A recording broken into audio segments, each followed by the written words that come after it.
My sister-in-law Jenny is one of the strongest people I know. We may be related by marriage, but she's my sister for life. Jennifer is ready to open up and share some things she's had to heal from in her past and provides insight to how her perspective changed about her first marriage after battling a messy divorce currently. We both feel we should preface this episode by saying that the reflection of character of some people mentioned in her past is not who they are now. People change and relationships grow. Please meet Jenny.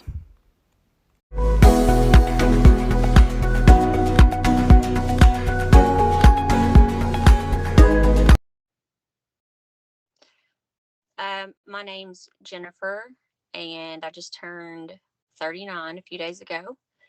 I am in the very end of a divorce and mother of three, all boys. They're all roughly around 8 years apart.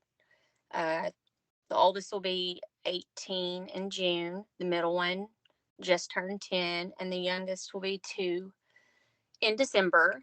I'm a former nurse, but right now I guess I would mainly describe myself as just a mother of three, and it's exhausting. Um, but I am a survivor of childhood trauma, and I am now, like I said, at the end of a divorce, which will actually be my second. My oldest two are with my first husband. We were married for quite some time, and then my youngest one is with the current soon to be ex. Um, so yeah, that's, I guess, me in a nutshell at this point in my life. You're also one of the toughest mamas I've ever met and one of my favorite people in the whole wide world. The best sister-in-law ever. And I think I've briefly mentioned you in one of my episodes about my pregnancy because you were kind of the person that reached out to me to tell me, like, you need to seek another OB. It's not normal for you to feel this way. You don't have to. There are safe medication alternatives that you can take while you're pregnant. Yes, Perfectly safe. I'm a former OBGYN nurse, and like I said, mother of three. So not only do I have personal experience, but I have medical knowledge as well. And when I found out, we hadn't even met at that point. And when I found out what you were struggling with, I just couldn't handle it. I'm like, I've got to reach out to her. This poor thing is just miserable, and you should never live that way. Your doctor should be an advocate for you, and yours was not. And it really, excuse my language, pissed me off.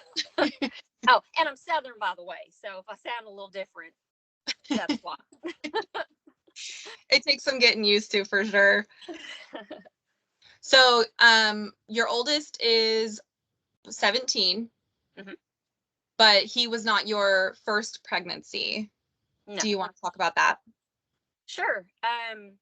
When I was 17, I got pregnant from my first real boyfriend.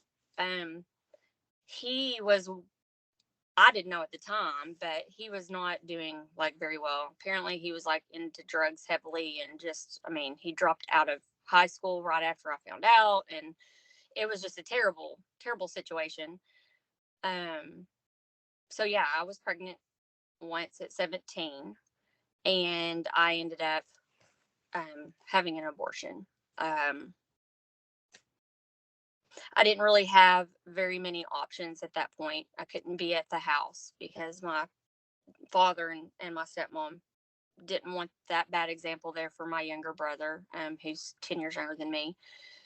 And so, yeah, I finally made, I guess, what was the best decision for me at the time, even though it's pretty much broke my heart every day since then. So, does it still affect you as an adult?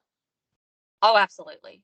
Absolutely. I mean, like the day that I had it would have been, I'm not going to say it, but it was in December. And like my PIN numbers and stuff, like everything, like I have so many things that I've used that number as that day. And even still to this day, that many years later, I still haven't changed it because it's like a daily reminder of what I had to give up. And I don't feel great about it. I would have loved to have not had to make that decision. And I wish sometimes that I had not.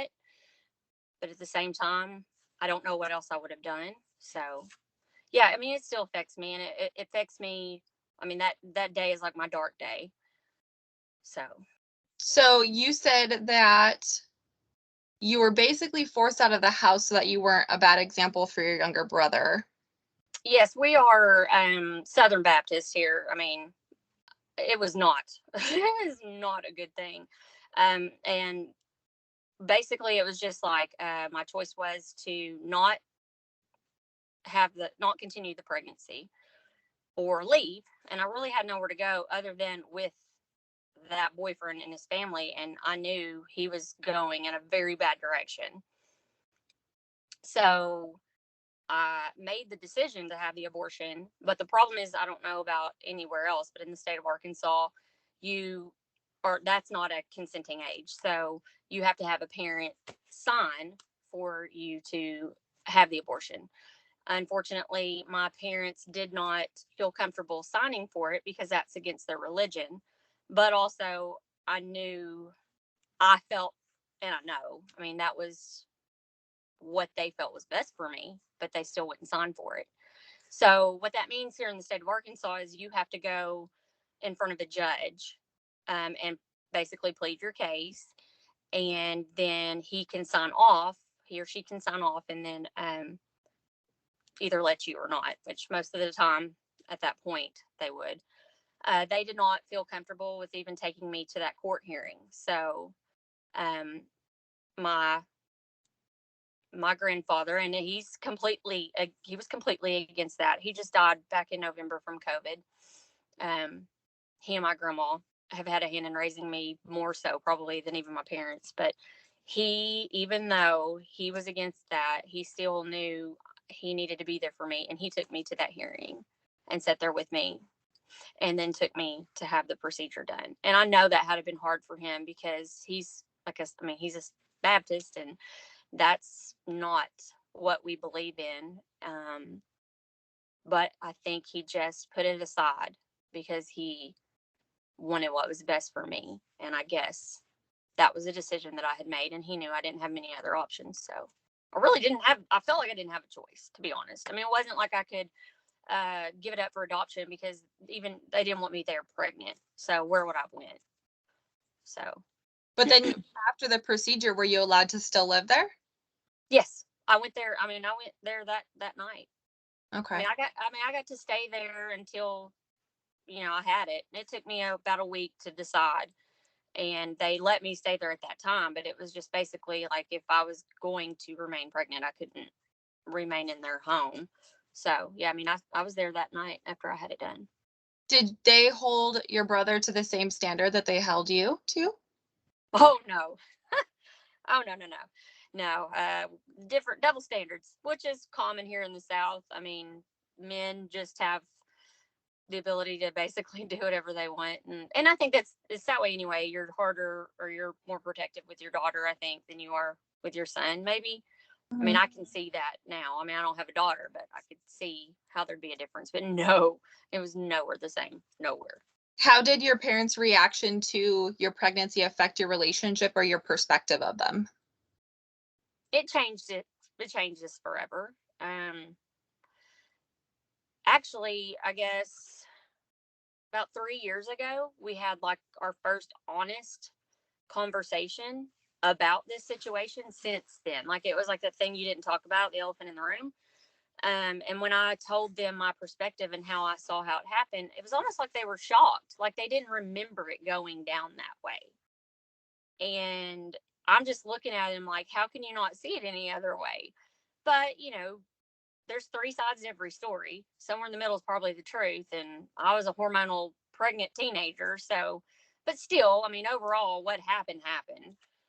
But it forever changed, our relationship. I'm not angry at him anymore because I can see they thought they were doing what they should do. Even if I don't agree with that as a parent, that's the decision that they made. And they've made up for so many things in the meantime. So I try to not let it, dictate our relationship to this day. But it changed it forever. Was your sexual experience with that guy at such a young age your first unhealthy experience with sex? No, when I was younger, my my parents divorced at, well, I know my mom left like 3 days before my third birthday. And so around that age is when they divorced. And she met who would be my stepdad for up until when I was like 31, I guess, um, fairly quickly. And before I think they were even married, she had taken me to his apartment, and I had been molested at a young age. And I never said anything. I think a lot of it I didn't understand, and a lot of it I was too young. It was wrong, and it was wrong, and it changed who I was. And later on, as a teenager, I did finally come out and talk about it. And it was crazy because I think for so many years I didn't talk about it because I thought they're not going to believe me now. Now that I'm old enough and I'm remembering these things and I'm looking at it from a different perspective, they're going to be like, no, she's just being a rebellious teenager, and this is going to be her excuse for her behaviors. But it was insane. My stepmom, I was being, we'll just say, promiscuous at the time and was just not doing well. And I mean, I was raised in church and knew better, and I hadn't been that way prior. And she just stopped me one day and grabbed me and was like, what is wrong with you? Why do you do these things? And I just remember breaking down and telling her, and then being so scared that nobody would believe me. And it was like a light bulb went off for everybody. They knew precisely when it had happened. My grandmother had said, I know when this happened. I remember that visit that you came back. You had went to your other grandma's first, and you came here and you were a daddy's girl, and then all of a sudden a man came near you and you'd scream bloody murder. You wouldn't leave me. And my my other grandmother, she was like, yes, I know. Everybody knew. And it was like, God, validation, that thing I didn't think I was gonna get it. So I was really grateful that I did get that kind of a reaction, because it was like, okay, they believe you, they understand, they know. Because at that point I just felt like I'd been judged for everything and didn't have like anybody that I could tell. And it did a number on me, I'll be honest. And holding that in, I think, is what hurts most of us. Not having the therapy, not talking about it, holding that inside. And then it takes you to be like a teenager before you understand what that really is that happened to you, because nobody's talked to you about that prior because they didn't think they needed to. Mm-hmm. And just to clarify your statement earlier, and I know it's easy to kind of forget the details and stuff when it's just talking me and you, but Yeah. just to set the record straight, it was you were molested at your stepfather's apartment, but it was not but it was him. not by him. No, Okay. no. And when he Just wanted to found make sure. out, he went, yeah, no. When he found out, he went ballistic, and I think he kind of had an idea of when it had happened, maybe, or who it could have been, based on the time frame. No, it was not in any way him. And if I can be honest, I think he and my stepmom actually reacted more to it than even my mother and my father did. Like, they were more incensed at it. So Why do you no, yeah, I do need to set that record straight, because no, he yeah. didn't. Why do you think that they reacted more strongly than your actual parents? I don't know. I know my mother. Okay, she's a recovering alcoholic and had some issues with substance abuse, and um I think that probably is a lot of it. Plus, she's just kind of the person that she's not really the one to talk about stuff. So that's just her personality. And my dad is just, I don't know. It's not that he didn't care or anything. I just think he didn't know how to handle situations like that. And it was just like and at that time, with as bad as I was being as a teenager, he just left it to my stepmom to deal with, which was unfair. She was a little bit, quite a bit younger than him, and just had a ready-made family and was trying to figure stuff out, and then I'm just this wreck of a teenager. So I can only imagine what she was trying to deal with. But she saw it and she felt it. I think she knew something had happened to me. Maybe it's a woman, and she was there because I at this point, just to clarify, I lived with my stepmother and my father. So she was there. She was more present. So that's probably why she reacted. And then I think my my stepdad reacted because he felt like, well, this basically happened on my watch. And he wasn't always great, but he wouldn't be one that would ever want someone to touch myself or my sister that is his daughter. Uh, he may be a lot of things, but that's not one of them. So I don't know. I can't tell you for sure. I guess it's just who my parents are. After you were able to finally talk about it, what did you do to get to a point of healing or working on healing? I didn't do anything for a very long time, and I'm still working. And honestly, I probably have done more work since my first divorce, um, which would have been what, like 34, 35, somewhere around there.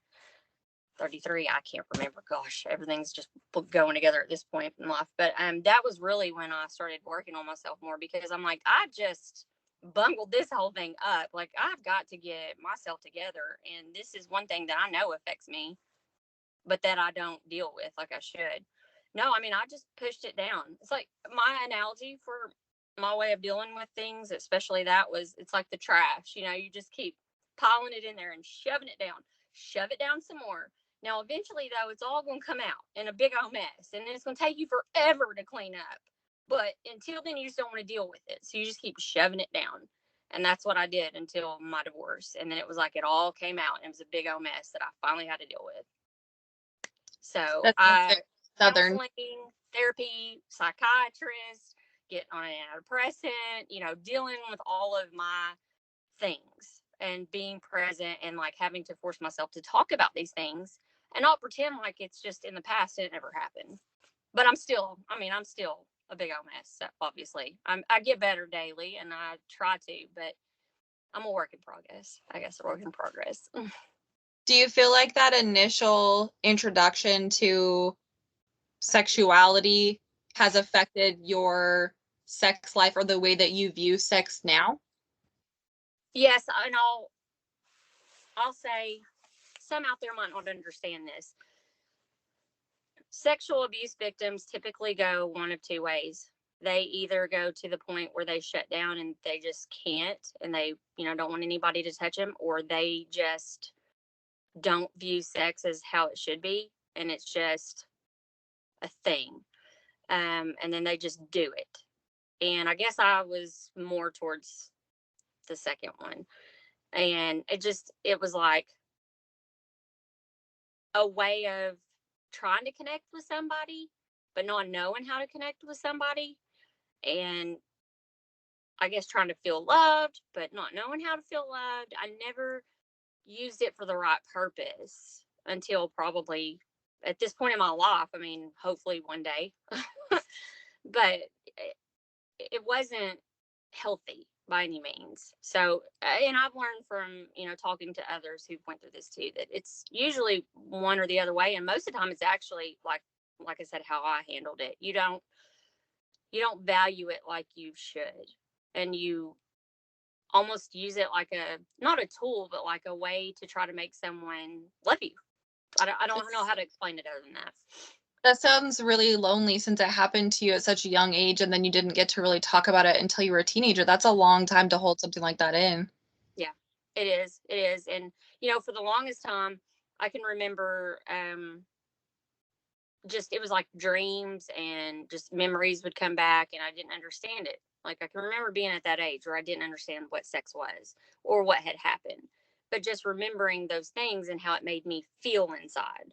And I knew it was wrong. And like intrinsically, we know it's wrong, but you don't know what to do with it. You don't know what to say. And I can remember just laying in bed as a young girl. I mean, up till 10, 11, 12, and just those images replaying in my head and not understanding what really happened and thinking almost like it was my fault, or did I do something? Just it's wrong, but you don't know why, I guess. Did your experience with your teen pregnancy and the way that your parents handled it affect how you parent your oldest now that he's at that age? Oh, most definitely. I could probably almost be considered like a free spirit as a mother with him, but I'm lucky with him because he is so like grown up for his age, and just he's such a good kid and just so responsible and mature, more beyond his age than most are. And we kind of grew up together. So we just have this relationship probably that most sons and their moms don't have. And I know a lot of people frown on me being that close. They're like, oh, you're just trying to be his friend. No, I'm not just trying to be his friend, but I'm trying to make it where he has a safe place to come and to talk, and then to make sure he's safe and that his life isn't changed forever until he's ready for that.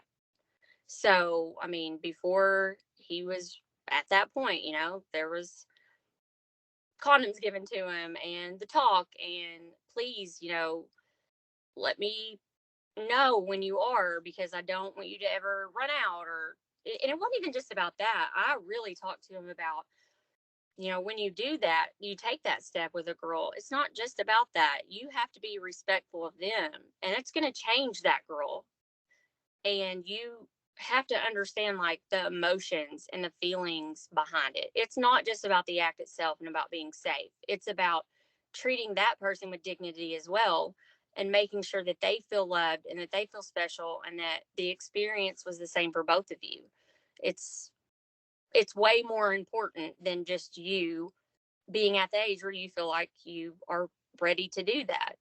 So a lot of parents would probably frown on how I have taught him, but I think it's worked out amazing, and we're honest about it. I mean, I know, I'm not going to go into all that because he'd be embarrassed, but I think that he's fine. Now I have two others, and I may have to parent them differently, because I think that you should parent every child specifically to their personality and who they are. That worked with him. That's probably not going to work with my others, but with him it did. And so it changed me. I did like I guess the exact opposite. It was like, you don't talk about it, you don't do it. No, we're not putting you on birth control. No, because then that makes it where it says it's okay what you're doing.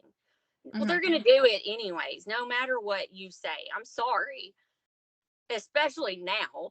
They're going to do whatever they want to do, and you can't control that. You think you can, and you can lock them in their rooms and they'll still find a way. So I think the best way to parent is to give them the tools to be prepared for when they are ready for that step, and to make sure that they don't, get an STD or get pregnant, or, any of that until they're ready. But not only that, it's the feelings and the emotions too. They need to understand like what's involved with that, because it's not just an action like how I felt like it was. It's not an action. It changes everything, and you need to take it more seriously than that. It's not just about having babies or whatever. It's, I don't know. Well, It's you need to love them, and you need to respect them. I really admire the relationship that you have with your oldest, and I kind of hope that that's similar to how Jameson and I are. Something I really love about your guys' dynamic, though, is that he knows you're a cool mom. He knows you're kind of on his level. You guys are kind of in the same playing field as far as like humor and dirty jokes and stuff like that. You guys have a very open relationship. But I think he also respects you and knows that if he were to step out of line, mom's not afraid to, bust your ass or take you down. Oh, I think he sure. knows mama don't play. He does. And he knows the boundaries, and he knows the rules, and he knows what I'm okay with and what I'm not. So it works for us. Some kids can't do that. They don't have that ability to read, how a relationship is. And he just is. He's so much like me. Bless his heart. Oh, But yeah, he knows. He knows if he oversteps that bounds, because it's not like he's perfect. He's pretty dang close, but it's not like he's perfect. And he's gotten me upset before, and he knows it. It's not gonna be good when I get my feel, or if you've done something. If you don't lie to me, you know, respect me.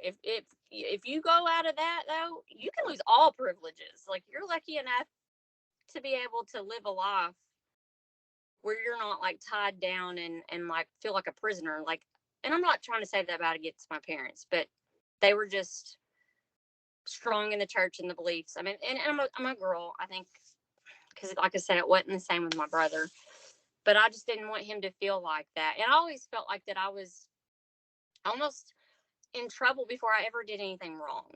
It was like I was being punished before I didn't do anything wrong. And so then I just rebelled. It was like, well, if I'm going to already be treated like I'm doing something wrong, well, I'm going to do something wrong. So when I went into it with him when he got to be a teenager, I said, I'm going to give you privileges that usually kids don't start off with, and give you the chance to prove yourself. If you prove yourself to be a liar and be doing what you're not supposed to be doing, then you lose those privileges, and then there'll be a tracker on your car or your truck. I mean, I will hunt you down. I'll put on a mama moo and curlers in my hair and show up wherever you are and embarrass the crap out of you. Okay? Don't do that. And so far, he has not proven to be that way. So he's kept his privileges. And I think that a lot of times, and like I said, every kid is different, but a lot of times they should be given the chance to prove how responsible they are and then go from there. I mean, obviously, you don't want to put them in a dangerous situation or anything, but, and again, like I said, every kid is different. He So, just happened to be one I could do that with. so you were raised more of guilty until proven innocent, and Yes. then you turn around and you parent innocent until proven guilty. Yes. Yeah. And it's worked for him. Um, uh, I'm so proud of him. I think he is an amazing human being. He is almost at 2 years with his girlfriend, his first girlfriend, and I absolutely love her. Could never have picked a better girl for him to have his first relationship with. In 2 years, that's a big deal at that age. And he Mm-hmm. treats her with respect, and you can look at them both and just tell they have a good relationship. And if my mistakes and then what happened with me could maybe make me parent him in that way, that he had that opportunity, then I think that it was worth everything that I went through to be able to make his life, and possibly the other two, better. Mm-hmm. So, And you had kind of touched on how mature he is. I just want to kind of back that up, how mature he is. You wouldn't think that he was only 17 by talking to him. And he's definitely conducted himself as more of the man of the house and being responsible for his siblings and stuff. And in recent events that's gone on with you, yeah. with this messy divorce and everything, it's and no fault of your own. I feel like a lot of the manly duties and stuff is probably fallen on his shoulders because you have two other kids to think about. Your whole focus can't be on all the things all the time. Yeah. So he probably has had to step up more than he would have otherwise. Well, And he and doesn't bitch about it. And I say that, but he's already that type of person anyways. And I'll just be honest, my soon to be ex-husband was not great at all of the manly duties around the house, like fixing things. And my son is very mechanically inclined, like his father. So he had already been stepping up in that capacity well before my ex left. And so there's really not too much of a change in what he had already been doing. And now I'm like to the point where I hate men, except the three that live with me. And I am learning how to do everything that a man does around the house. I'm out there weed eating and leaf blowing and mowing the yard and, putting new ceiling fans in and fixing stuff, trying to. I fail miserably sometimes. And he's had to teach me so many things, but I'm trying to figure it out on my own where it's not where it's his responsibility. But yes, he just jumped right in. He's so amazing. and he is mature in most ways, but never misses an opportunity to fuck with his little brother. I've noticed that. You can talk to him and you think you're talking to like a young man and like a young adult, and then he'll pick on Yeah. his little brother and they just go rounds and it's like, okay, brought me back right back to reality. Yeah. He's But still the 17. thing is now that, like I said, all of them are about 8 years apart. So now the middle one is at first, oh, he was like, don't you dare get onto that baby after the littlest one was born. But now that littlest one's getting around and getting to his stuff. And it's like watching the oldest and the middle one all over again at that age. And now he's learning what he did. And now the oldest just gets to sit back and watch and smile. So their relationship actually has gotten a lot better now that the baby's gotten to that point. The oldest one, he still will pick on him any chance that he can get, but now he just kind of gets to sit back and watch the little one annoy the middle one, and it's like, there's my payback, there's my retribution. I want to circle back to the part where you said that you're having to now learn how to do ceiling fans and do like the handyman work and stuff around the house. Not long after you were talking about the divorce and everything, we had kind of had a conversation about dating or healing and things like that, or what your future relationships, what you'd be looking for and things like that. And you had said, I'm not interested in dating or anything until I can get my feet back on the ground, which I think is so important, that you weren't ready to jump into just having another man around just for the sake of having a man in the house. Yeah. That you were wanting to be a woman who had her shit together and be the best kind of person that you could be before you found somebody that would be worthy of bringing back into not only your life, but your 3 boys. Yeah, I didn't do that the first time around, and I should have, but I was just still unhealthy from everything, and it was like I had not felt loved in the end of my first marriage. And I'm not saying that that's his fault. That's my fault. That's my how I saw it, and I do believe he loved me. I don't know that I had the ability to feel loved. So I just jumped into something with somebody who was the exact opposite of him, thinking that was love. I finally had got it, which was the exact opposite.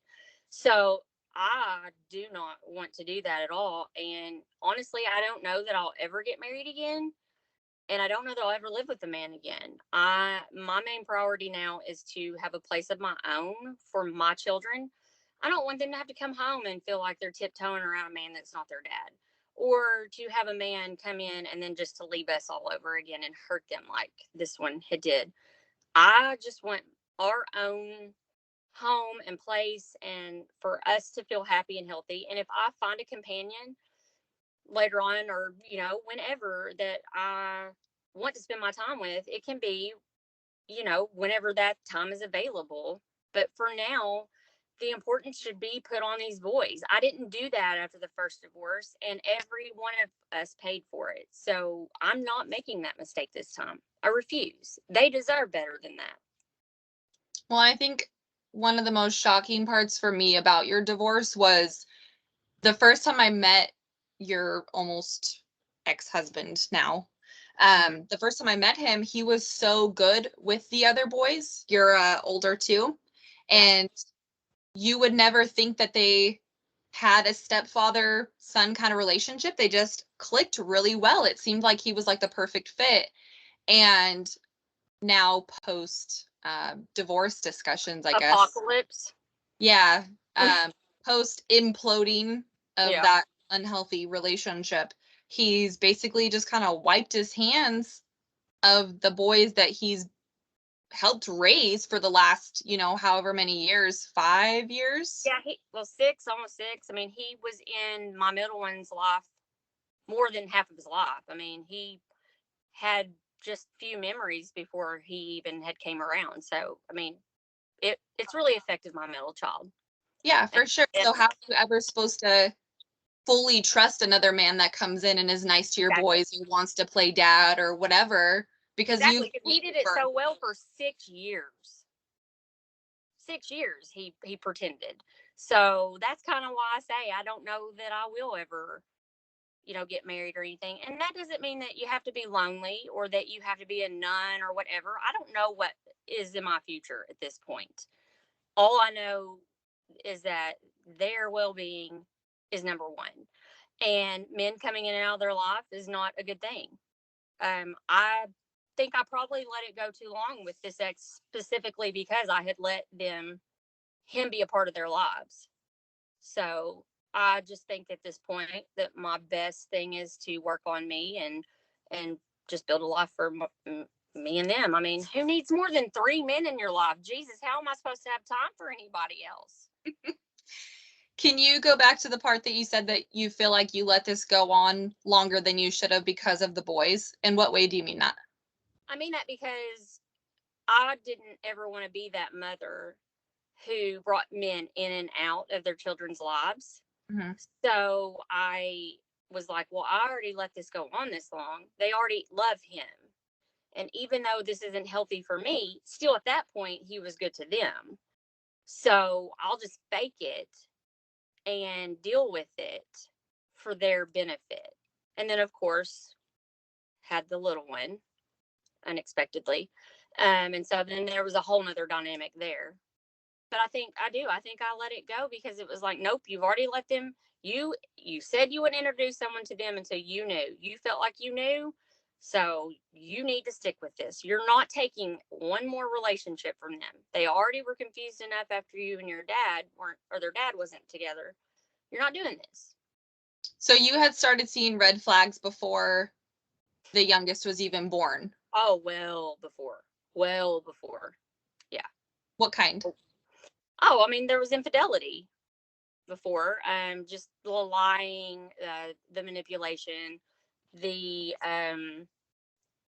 like he just withholding affection, and just the way he was overall. I mean, I knew deep down that we weren't compatible and that there was something wrong, but I just didn't necessarily know exactly what it was and couldn't put my finger on it. But in the meantime, he was still being so good to the kids that it was like, maybe it's just you, maybe because you're already messed up anyways. And after, everything with your divorce and all that, maybe you're just reading into things. Maybe it's you. So I just kept giving more chances and more chances. Now I can look back at it and see, no, that was a red flag and you should have ran. But at the time, I'm just thinking about what's best for them.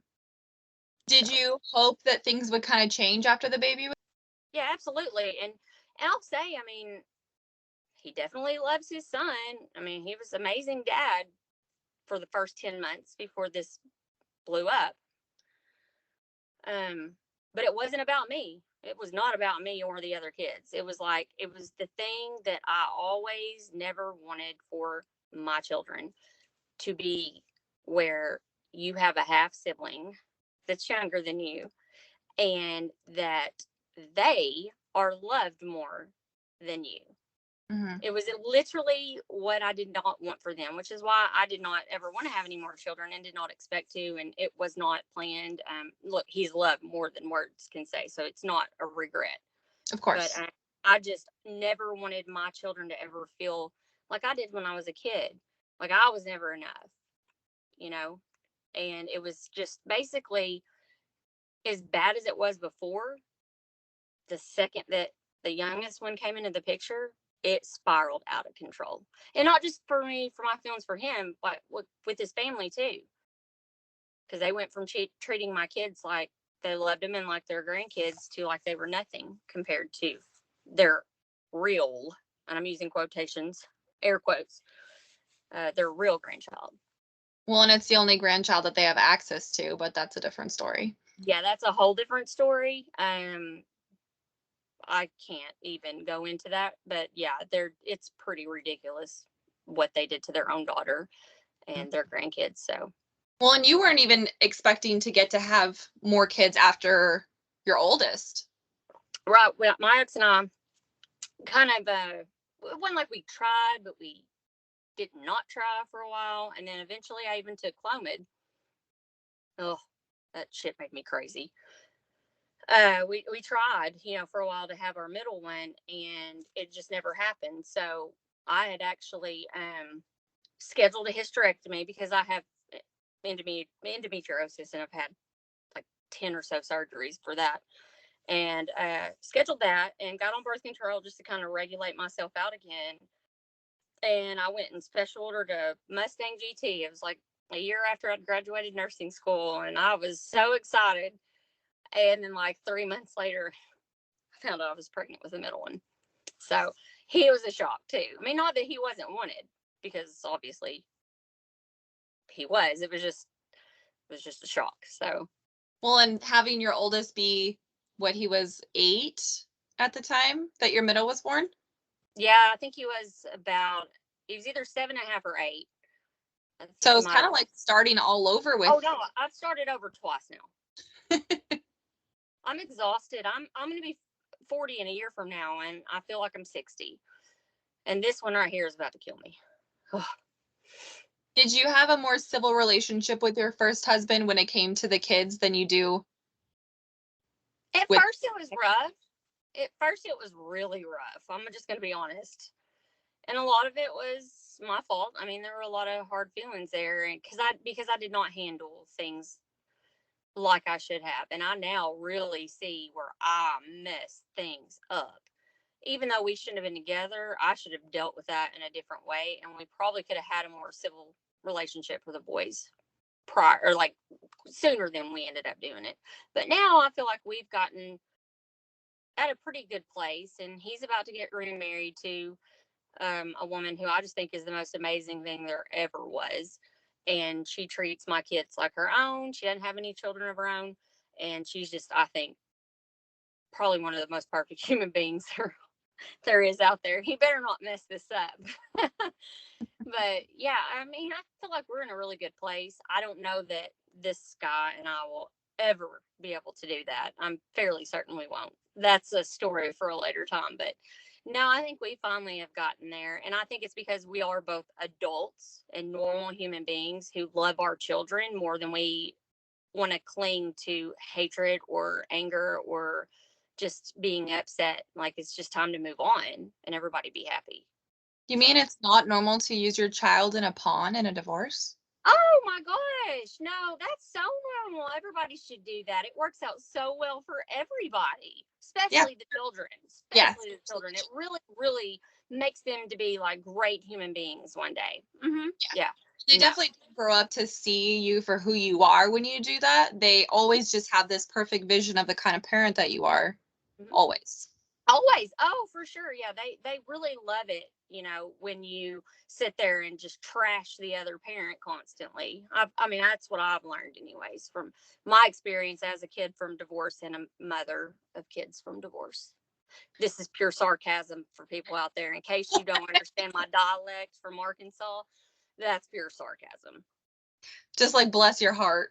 Yes, that is my bless your heart. So you had kind of connected to me. Bobby and I think we were had just gotten married when you and I had kind of started talking on the phone and stuff about my depression and pregnancy.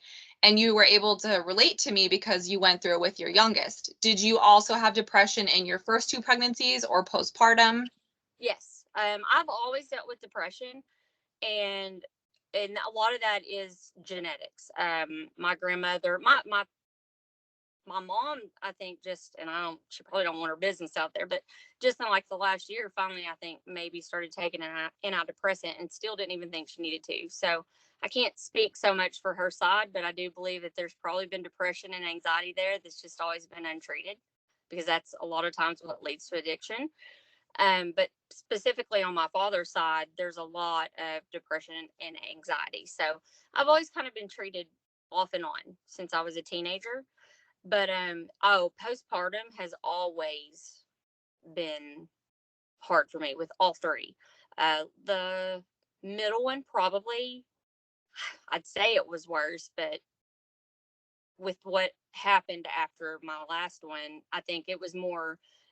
Yes, some of it was postpartum, but a lot of it was just grief from losing my grandfather and the divorce and all that. I mean, like it was just a big old tornado of feelings and emotions. So I can't just specifically say it was postpartum. Whereas with my middle one, I think it was just pure postpartum. What made the middle one more intense of an experience than your oldest?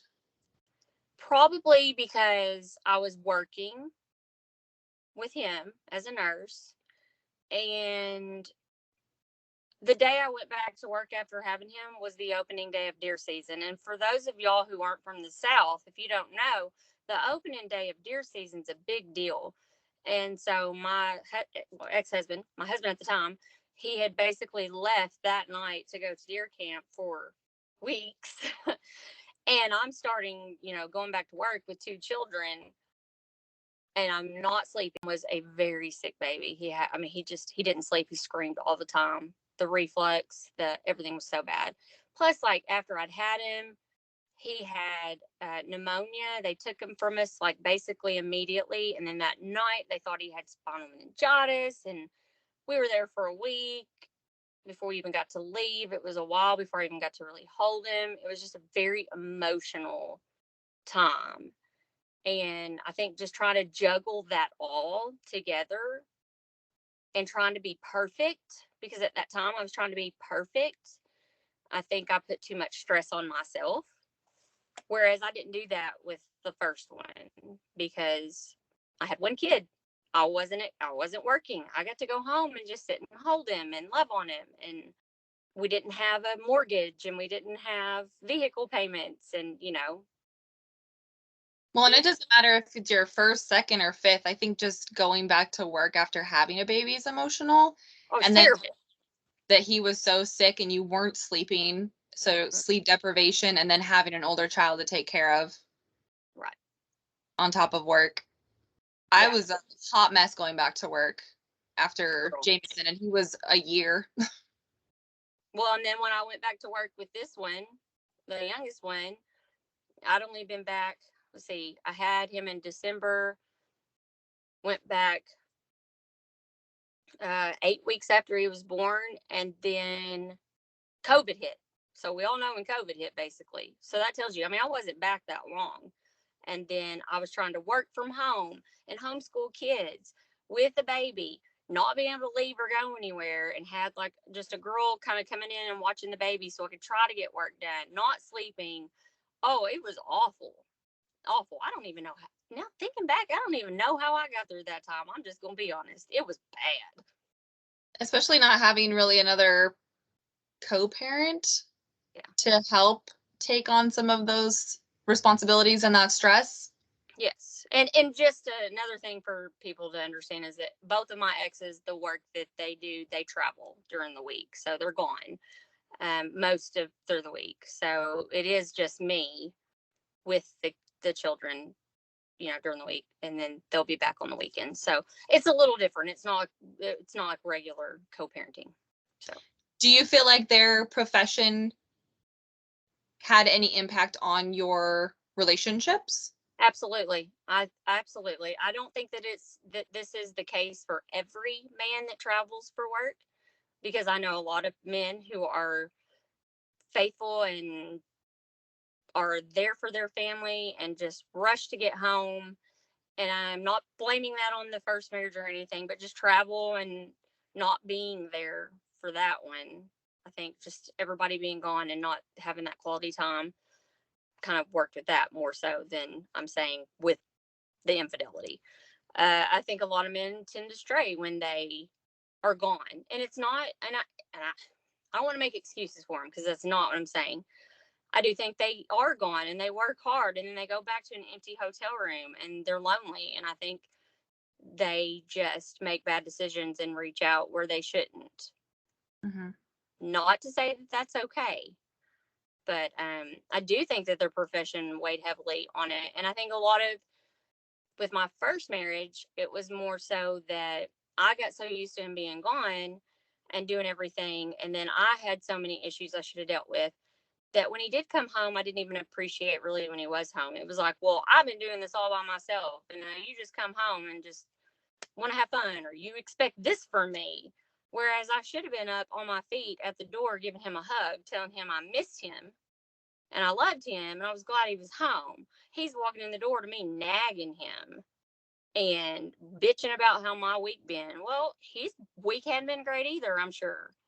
So it's just hard when you don't have your daily communicate. Even if you communicate, it's still not the same as being with each other. So Yeah, and even if they weren't strained, having that kind of relationship where, like you were saying, you've been parenting all week by yourself, you need somebody to come home and relieve you so you can get a break too for 5 seconds. He's coming home after a long week and expects to get to see a happy wife who's happy to see him, and he's happy to see you. And so even without infidelity, even in that equation, that kind of relationship just makes it hard anyway. It's so hard. I mean, he's tired too. He's worked all week and he stayed in a hotel. I mean, they work 10-hour days, and then he's driving. It could be up to 10 hours. Who knows? And then he's just rushing home to see you, and then you're like bitching at him the second he walks in the door. I can only imagine. Now that I look back at it rationally, I'm like, I don't know how he stayed with me as long as he did. Did you have this perspective? Did you come? I know what you're saying already. And no, I did not have this perspective when I left him and we were going through the divorce. I had the perspective of he was being an asshole to me all the time, and I didn't deserve it after all I did for him. Did you realize that's how you felt after the second? No, I realized this well before that. It was therapy, like really looking at it from a different perspective. And then, dating somebody who would emotionally cut you off and wouldn't give you that attention and stuff that you needed, and begging and pleading for that, it was like, wait a minute. That might have been how he felt when he was like, all I want is a hug when I come through the door. Just tell me you love me. Just show me some affection. Now I get what he felt like to be cut off from affection. So it wasn't even the marriage or the divorce. It was just maybe seeing things from that perspective, finally, being the person who's working on herself and is finally wanting to have someone to be affectionate with, and getting denied that. I was like, oh, that's how he felt. Shit. Well, it's easy to say I could have, should have, would have, when hindsight is 2020.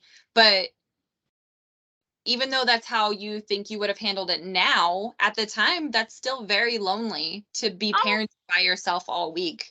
So you got to give yourself some sort of grace. Did you have anybody to lean on? I did. I had more people to lean on then than I do this time around. And I had a pretty good support group then. I just think that I wasn't healthy and I didn't know how to handle it. And he's not perfect. I'm telling you. I mean, he had some unhealthy traits, and a lot of it was our childhood crap. I'm just gonna be honest. He had it kind of rough too. I mean, it wasn't perfect for either one of us. And we try to grow up together and try to just be a family after not really knowing each other. And we're just babies raising a baby. But I can see my part in it now. And I feel like that I don't know that we would have made it forever because we were so kind of toxic together, but that we would have had a lot better of a chance had I worked on myself and had I did better on my end. I just was a big mess. I was a big old mess. And not, like I said, not to say that it would have been okay, but it would have stood more of a chance had I did the work. How long into your relationship with your first husband did you get pregnant? Less than 4 months. Okay, so you guys were still in the honeymoon phase when you got pregnant. So you didn't really realize what you needed to work on or where your strengths and weaknesses might have even been for you to work on them. Right. And I got pregnant like 2 weeks before I turned 21, and he was 21. So we were just babies anyway. So, we had no clue what we were doing. We're just winging it, and it was not pretty by any means. We tried. We tried. We did the best that we knew how to do. So it's like two unhealthy people who get together at a young age and then make a baby very quickly before they are ready, and just trying to get in there and make it work. And we did. We fought hard. I mean, we lasted longer than anybody ever would have expected us to. And we would have lasted a lot longer had I continued to do the work and got myself healthy. But I just, and I say that on my end because both of us have a part in the demise of our marriage. but I can't speak on his part.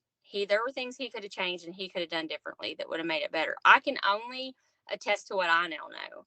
And I now know that I was unhealthy and had bad coping mechanisms and blamed everything on him and couldn't see my own fault in things. And had I been able to be self-aware, things could have probably been way less toxic. They may not have been. I could have been the healthiest person ever, and he could have still been a shithead. I don't know, but I can say that I know my end did not help it. Well, and you guys going through this at a young age, I think you guys were probably bringing past trauma and things that weren't resolved into that relationship and not even realizing that there was stuff that you needed to work on with yourself before even being in a marriage or having a child. We had no clue. We had no clue. I mean, it's just babies having babies. We had no clue. I mean, I can look at things now and I can see it. Then none of this would have been anything I ever would have contemplated, talked about in counseling, thought about. None of this would have ever have made sense. But now, as a true adult, and after everything, I can look back and go, oh, shit. Yeah, I really messed that up. How long have you been going to counseling or therapy? I mean, off and on since all my life, but really since my first divorce, off and on. And it's not even just counseling. It's more, not to say that I don't see a counselor and stuff, but it's more of talking to just people, talking and actually talking about your feelings and being honest, because I lied about it all, and I would just not talk, or I would just outright be like, oh no, everything's fine, what are you talking about?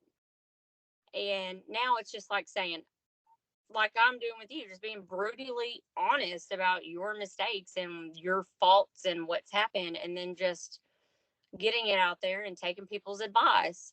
It's not even just going to counselor, it's just not hiding. Mm-hmm. And being willing to take responsibility for your own actions. Like if you're going to seek help, if you're ready to try to heal and make things right, then you have to be really ready to put the work in and be able to recognize your own toxic behaviors.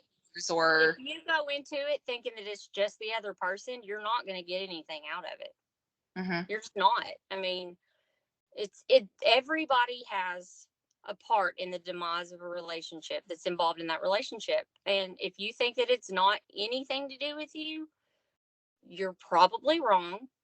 Now, not to say that that's always the case, because there are some crazy toxic people out there, some narcissists that can really be the people to screw you up.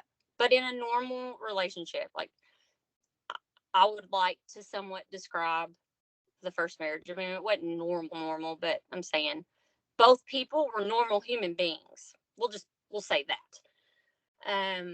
We had a piece in it, and I did not go into that divorce seeing my part in it. I just felt like it was all him, and that wasn't the case. It was more me, probably, in a lot of ways, than it was even him. How long did it take you guys to get to the point where you're at now, where you have a great relationship? You guys are kind of friends. You're friends with his fiance and everything. Well, I still wouldn't say that we're friends. Okay. I love her. She's good to me, and he and I co-parent, but I hurt him pretty badly. I wouldn't say that we're best friends at all, but we are at a good place where it comes to where we can talk about what we need to, and there's no fighting. Like, even when there's an issue, we are actually adults about it, and it's not snarky comments and stuff. And I want her to be a part of everything because she's amazing and loves them. So I just feel like we kind of worked our way there, but I think a lot of it for me was the demise of the second marriage. Because my soon-to-be ex really tried to drag my first ex into it and try to have my oldest kids taken from me. And that's, like I said, that's a whole nother podcast. So, and he didn't do that. He didn't do that, which made me respect him so much. And I just am very thankful for where we're at. So it took going through all of the shit with the second husband to really kind of put things into perspective with the first. Yes. It really did. It makes me see what it's like to deal with somebody who does you wrong and doesn't see what they did wrong. I can kind of see how he felt at the time. It wasn't like this, I don't think is bad, but it wasn't great. And he deserved more respect than what I gave him. And at the time, I wasn't healthy enough to see that I had really made things that bad. So I think seeing what it's like to be on the other end of that was like an eye opener. And he deserves to be told thank you for everything that you've done for me. I mean, he put me through nursing school. I wouldn't have half the stuff I had if it hadn't been for him. And now he could have if he had wanted to be spiteful and wanted to play along with this one's games, I could have none of my kids right now. But he didn't do that. So I don't know. That's just kind of where I'm at right now. I just feel like that he deserves to know. Thank you. And he deserves to be happy. Mm-hmm. Yeah, I think telling your spouse that they're appreciated and that the hard work that they put in, the things that they're doing to contribute to the family doesn't go unnoticed makes a huge difference. And I think we just get caught up in the day-to-day shit, like just everyday life, the stuff that needs to be done around the house, the kids, laundry, all of that stuff just kind of gets in the way of us really recognizing that sometimes our spouse just need to feel appreciated sometimes. It's so hard. It's so hard because you only have so many hours in the day and you're just trying to get everything done. And you kind of like, for me, I always felt like, well, after everything's done and the kids go to bed, then I will. But then by then, you're exhausted. They're exhausted. And then you just go to sleep and you've forgotten about telling them how you appreciate what they've done. You got to do it right then when you think about it. And you got to make sure that they know it. Even when you don't necessarily appreciate their attitude at that moment, or maybe they're not doing enough around the house, they did go to work that day, or they did do whatever it is that they did, and they deserve appreciation for that. And that goes both ways. For sure.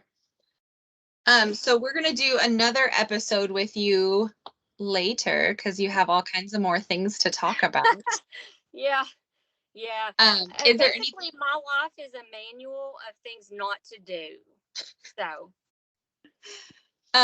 But you still turned out to be a great person. You're you're one of my very favoritist people in the world.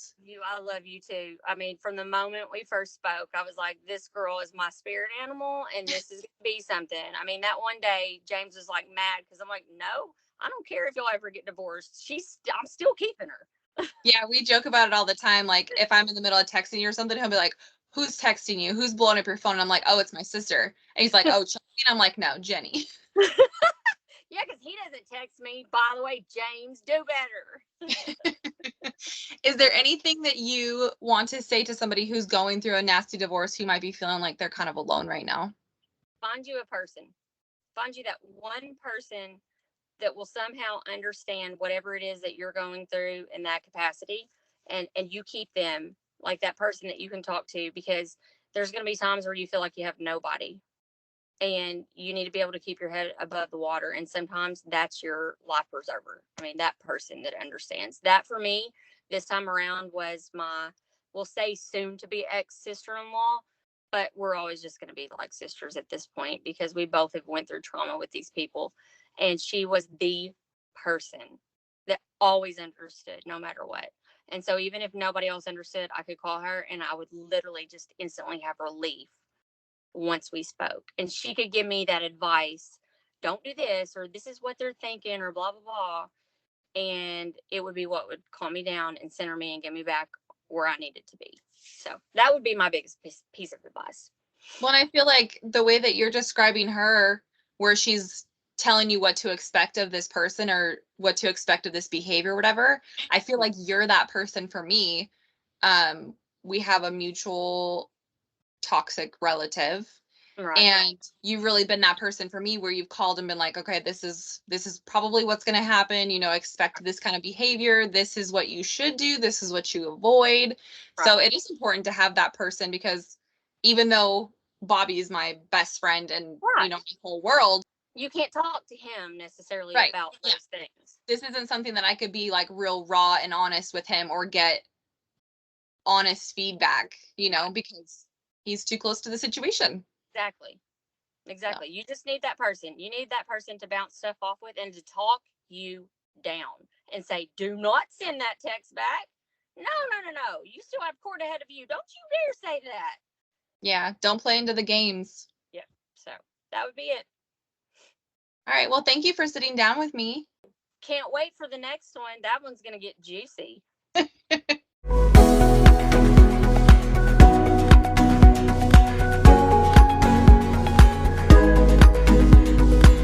Jennifer has a lot more to talk about, and I'm more than willing to sit and listen. Her story has chapters I feel like every woman can relate to. I'm proud of her for the work she's done in therapy, CR at her church, and the battles she's overcome that she may not be ready to touch on just yet. If you enjoy these episodes, please head to my Instagram @PinkPlusPodcast to follow along and get updates about the show.